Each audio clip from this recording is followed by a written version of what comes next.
कुछ जगहें दुख और डर को अपने अंदर जज्ब कर लेती हैं, पास्ट से जख्मी हो जाती हैं। दी वीपिंग माइल एक ऐसी ही जगह है, एक ऐसी सड़क जिसे लोकल लोग अंधेरा होने के बाद अवॉइड करते हैं। वे कहते हैं कि सड़क दुख से भरी है, उन लोगों से हॉन्टेड है जो यहाँ मरे थे। आज रात हम उस अंधेरे का सामना करने आए हैं। जैसे ही सूरज पहाड़ियों के पीछे गायब हुआ, हम पर एक हड्डी गहरा ठंडापन छा गया। खामोशी छा गई, न हवा न कीड़े, बस एक सन्नाटा। मेरी टीम एरॉन और जे ने भी इसे महसूस किया। नॉर्मल बातें बंद हो गई थीं, उनकी जगह तनाव भरी चौकसी ने ले ली थी। हम पैरानॉर्मल इन्वेस्टिगेटर हैं, लेकिन कुछ जगहों को एक अलग तरह के रेस्पेक्ट की जरूरत होती है। द वीपिंग माइल बदनाम है, एक गायब हुआ परिवार, एक हिचहाइकर जो दशकों से देखा जा रहा है, फैंटम हेडलाइट्स जो आपका पीछा करती है। हमने सड़क के मुहाने पर अपना बेस बनाया। हमारी वैन ही उस दुनिया से हमारा इकलौता कनेक्शन थी जिसे हम जानते थे। हमारे सामने 1 मील तक फैली टूटी हुई सड़क अंधेरे में गायब हो रही थी, जिसके किनारे कंकाल जैसे पेड़ थे। यह किसी और डायमेंशन के किनारे जैसा लग रहा था। कैमरे और स्पिरिट बॉक्स से लैस होकर हम आगे बढ़े। हमें जवाब चाहिए थे, आफ्टर लाइफ का प्रूफ। लेकिन द वीपिंग माइल पर हमें शायद हमारी उम्मीद से ज्यादा मिल जाए। इन्वेस्टिगेशन पहले ही शुरू हो चुकी थी। दबाने वाली एनर्जी साफ महसूस हो रही थी। ये सिर्फ एक हॉन्टेड सड़क नहीं थी, यह एक गेटवे था। हम यहाँ उन कहानियों को सुनने आए थे जो यहाँ रुकी हुई हैं। आज रात हमें पता चलेगा कि लेजेंड्स सच थे या नहीं, और क्या हम वापस आ पाएंगे। जिस पल हमने द वीपिंग माइल पर कदम रखा, हवा बर्फीली हो गई। खामोशी दम घोंट रही थी, चारों तरफ से दबा रही थी। एरॉन का ईएमएफ मीटर 0 रीड कर रहा था, यहाँ तक कि दूर दराज की जगहों के लिए भी अननेचुरल। इस तरह का सन्नाटा अक्सर एक बड़े पैरानॉर्मल इवेंट का सिग्नल होता है। हम धीरे धीरे चले, बूट्स की आवाज बजरी पर गूंज रही थी, हर आवाज और तेज हो रही थी। मुझे महसूस हुआ कि कोई हमें देख रहा है, अंधेरे में छिपे दर्शक। जे ने अपना थर्मल कैमरा एक मुड़े हुए ओक पेड़ पर पॉइंट किया। जैक, कोल्ड स्पॉट, उसने फुसफुसाया। स्क्रीन पर एक इंसान जैसी नीले रंग की चीज पेड़ के पास घूम रही थी, हवा से 20 डिग्री ज्यादा ठंडी। स्पिरिट्स मैनिफेस्ट होने के लिए एनर्जी लेती हैं, ऐसे कोल्ड स्पॉट बनाती हैं। वह चीज हिली, हमारे रास्ते में सड़क पर सरकती हुई आई। हम उसे देख नहीं सकते थे, लेकिन कैमरे ने एक इंसान के आकार का सन्नाटा दिखाया। यह अविश्वसनीय सबूत था, थर्मल पर एक पूरी तरह से बना हुआ अपैरिशन। मैं आगे बढ़ा, रिकॉर्डर हाथ में। हमारे साथ यहाँ कौन है? मैंने पूछा। हम आपकी कहानी सुनने आए हैं। कोल्ड स्पॉट वहीं रहा, जैसे मेरे शब्दों पर विचार कर रहा हो। खामोशी और गहरी हो गई, जवाब का इंतजार कर रही थी। हम सड़क पर और अंदर गए। वार्निंग हमारे दिमाग में गूंज रही थी। खामोशी अब शिकारी जैसी महसूस हो रही थी। मैं पीछे देखता रहा, पीछा किए जाने का एहसास और मजबूत होता जा रहा था। अचानक एरॉन रुक गया। जैक, देखो। हमारी फ्लैशलाइट की रोशनी के किनारे पर एक लंबा पतला साया सड़क पर खड़ा था, पूरी तरह से अंधेरे का एक सिलुएट। कोई फीचर्स नहीं, बस एक साया जो रोशनी को पीता हुआ लग रहा था। मेरा खून जम गया। यह एक शैडो पर्सन था, एक बुरा शगुन, एक हरबिंगर। हम घूरते रहे, एक खामोश स्टैंड ऑन में फंसे हुए। मैंने उसे फिल्माने की कोशिश की, लेकिन कैमरा फोकस नहीं कर पा रहा था। वह शेप अपने आसपास रोशनी को मोड़ रहा था।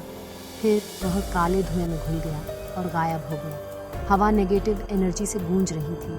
हिलकर हम आगे बढ़े, डर हम पर छा गया। देखे जाने का एहसास अब निश्चितता में बदल गया था। साया अभी भी हमारे साथ था, अनदेखा लेकिन मौजूद। द वीपिंग माइल सिर्फ हॉन्टेड नहीं थी, इसे किसी प्राचीन और द्वेषपूर्ण चीज ने गार्ड कर रखा था।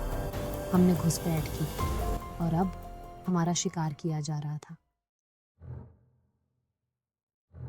बीच रास्ते के पास एक नया हॉरर सामने आया। सड़ने की बदबू।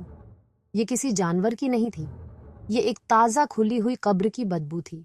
बदबू पुराने एक्सीडेंट साइट को मार्क करने वाले सड़े हुए क्रॉस के झुंड के पास और तेज हो गई। एरॉन का ईएमएफ मीटर चीख उठा।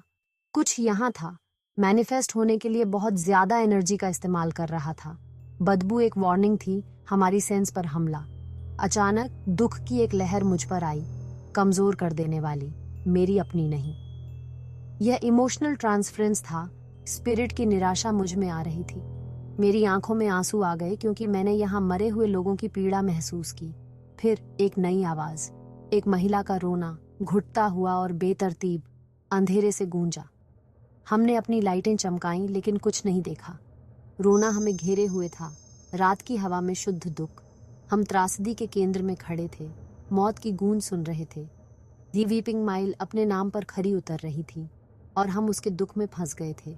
दर्द बहुत ज्यादा था, बदबू, आवाज, उदासी, ये सब बहुत असली था।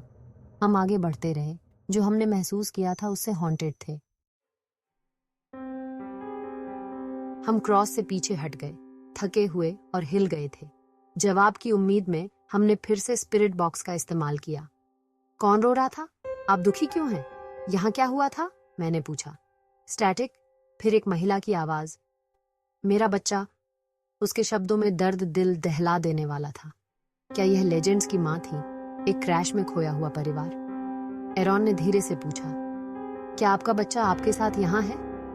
स्टैटिक घूमता रहा, फिर वह चला गया। उन्होंने उसे ले लिया। सिर्फ खोया नहीं, ले लिया। किसने? शैडो फिगर मेरे दिमाग में चमक उठी। स्पिरिट बॉक्स खामोश हो गया। फिर एक नई आवाज, वही कर्कश फुसफुसाहट। मेरा। महिला की आवाज गायब हो गई। उसकी जगह इस पॉजेसिव बुराई ने ले ली। एंटिटी यहाँ की आत्माओं पर दावा कर रही थी। हमें एहसास हुआ कि हम सिर्फ एक हॉन्टिंग की इन्वेस्टिगेशन नहीं कर रहे थे, हम एक स्पिरिचुअल वॉर जोन में थे। कुछ अंधेरा इस सड़क पर राज कर रहा था। एक अननेचुरल ठंड हम पर छा गई। हमने वैन में वापस जाने का फैसला किया। वापस जाते हुए तनाव था, हर साया धमकी से भरा हुआ लग रहा था। वैन के अंदर हमने अपने सबूतों की समीक्षा की, फुसफुसाहटें, चीखें, स्पिरिट के डरावने शब्द। अचानक वैन हिंसक रूप से हिल गई, जैसे किसी अदृश्य शक्ति ने मार दिया हो। तापमान तेजी से गिरा, खिड़कियां अंदर से जम गईं। एरॉन के थर्मल कैमरे ने ड्राइवर की सीट के पीछे ठंड को केंद्रित दिखाया, जैसे कुछ हमारे साथ अंदर चढ़ गया हो। क्लॉस्ट्रोफोबिया छा गया। मुझे अपनी बगल वाली सीट पर एक ठंडी दबाव महसूस हुई। मुझे जानने के लिए कैमरे की जरूरत नहीं थी, वह ठीक मेरे बगल में बैठा था। मैं आगे घूरता रहा, देखने के लिए बहुत डरा हुआ था।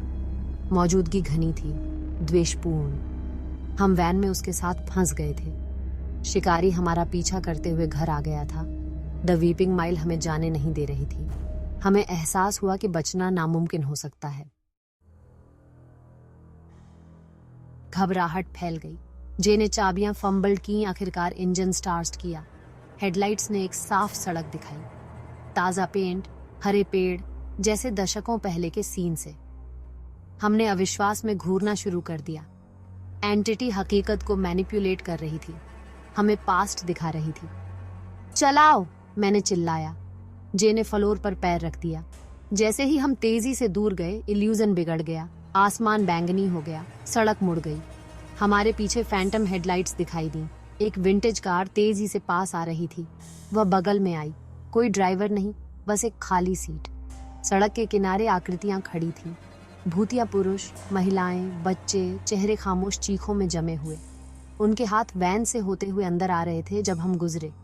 सड़क हमारी आंखों के सामने सड़ने लगी, पेड़ सूखने लगे, डामर टूटने लगा। हम एक बुरे सपने में फंस गए थे। एंटिटी पूरी तरह से कंट्रोल में थी। वैन का रेडियो क्रैकल हुआ, कर्कश आवाज हंस रही थी।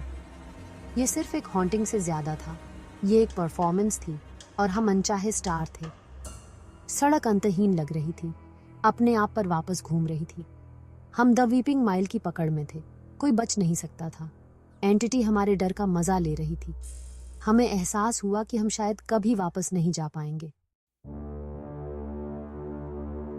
हम गोल गोल घूमते रहे। सड़क का अंत हमेशा हमारी पहुंच से बाहर था। निराशा छा गई जब तक मैंने एक साइन नहीं देखा। द वीपिंग माइल में आपका स्वागत है। आबादी 3। मैं, एरॉन, जे। साइन नया था, हमारे लिए था। एंटिटी हमें सिर्फ फंसा नहीं रही थी, वह हम पर दावा कर रही थी। रेडियो खामोश हो गया। उसकी जगह एक फुसफुसाहट ने ले ली। घर में स्वागत है। वैन का इंजन बंद हो गया। हमें अंधेरे में धकेल दिया। मैंने अपनी फ्लैश लाइट जलाई। एरॉन का चेहरा डर से जमा हुआ था। मैंने उसकी नजर का पीछा करते हुए रियर व्यू मिरर में देखा। वहां 4 आकृतियां दिख रही थीं, 3 नहीं। शैडो फिगर पीछे बैठा था, अब दूर नहीं था। ये एक ठोस सन्नाटा था, रात से भी ज्यादा काला, टूटे हुए कांच के मुंह से मुस्कुरा रहा था। वह आखिरी चीज थी जो हमने देखी। इन्वेस्टिगेशन खत्म हो गई थी। हमें हमारे जवाब मिल गए थे। हमें बस कभी एहसास नहीं हुआ कि हम अपनी ही कब्रों की इन्वेस्टिगेशन कर रहे थे। द वीपिंग माइल ने हमें अपना बना लिया था और उसकी कहानी जारी रहेगी। अगले यात्रियों के लिए सड़क इंतजार कर रही होगी।